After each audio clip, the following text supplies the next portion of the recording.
NRC तौद्रिंगेदा Manipur delimitation की exercise तौब यारोय Manipur मियां हुबतना मसी मायोक्ता लेपकनी हैबो वाफम Simga state अहुम Arunachal Nagaland अमदी Manipur की लेरिबा अखोई स्टेट सिंग असिदा था होंगी मनुंगदा डिलिमिटेशन तौननबगी अदुंलबा अखोई ऑर्डर अमा अखोई थोखिबसी नागालैंड अमदी अरुणाचल की ओइनदी थोदोपा अखोई मदुगी मतंगदा याकन अखोइना मोट लेते तबदु मणिपुर की ओइनदी डिलिमिटेशन तौबा हैबसी अखोई लमदम सिदा खुदा लेता लेमिनरिबा citizen sing genuine citizen genuine voters genuine constituencies mayam voters sing genuine citizens sing na laiba constituency sing asigi manungda laiba tongan tongan ba population gi magi proportionate ratio sing adu polakanda equal representation from equal constituencies lainana bagi attempt amada la exercise ni haiba exercise asi tangai phadana tawum thokani tawudu manipur da ngasi thoi beira ngasi mitop na lagat laga leiraba अखोगी constituency सिंग मिटोमना नमदना खुंदासन खरबा constituency सिंग अमदी ममांगदा पांगथोखिबा डिलिमिटेड सॉरी अखोगी सेंससता बोगस अदुगुलबा अखोगी सेंसस की डेटा मयाम अमा थोलखिबदगी मसी अननेचुरल ओइरे सिगी पोचिदी पुना लाले हदना कखिबगी वाथोक लेग्रबा अमदी हंदकतसु अखोगी स्टेट गवर्नमेंट ना अखोगी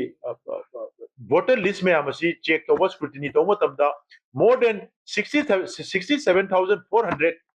हेनबा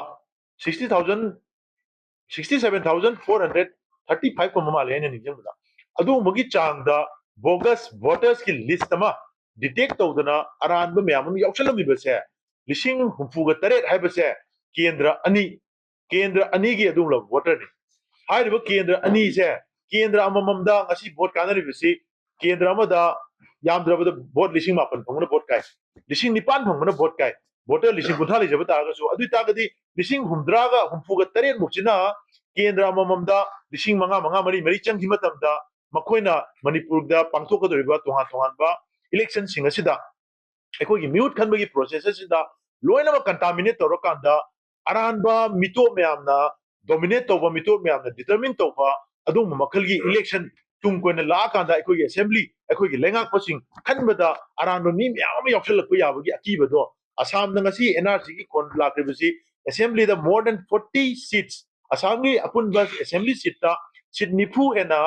इमिग्रेंट सिंगना एमएलए ओशलगा लेगिबदगी असम की डेमोग्राफी अमदी असम की पॉलिसी दा असम की पॉलिटिक्स चाउना काइब लाकदगी एनआरसी सि तौगिबनी मदमाय तौना अखोई मणिपुर दसु हारिबा मसी इशू से लाप याबगी अकीबदो याम वांगना लेबनीना चप चाबा एनआरसी की एक्सरसाइज अम तौरकांदा जेन्युइन नोइबा लमदम सिगी मी मसिंग मिकोक अदु खंगो मतुंगदा मी मसिंग असुक लेरे नेटिव अमदी इंडिजिनस पॉपुलेशन सिटीजन असुक लेरे हाइबसिंग असिना वोटर्स लिस्ट सुमाइना लेरे हाइबसी येंगा कांदा मदुगी चप चाबा डेटा अमा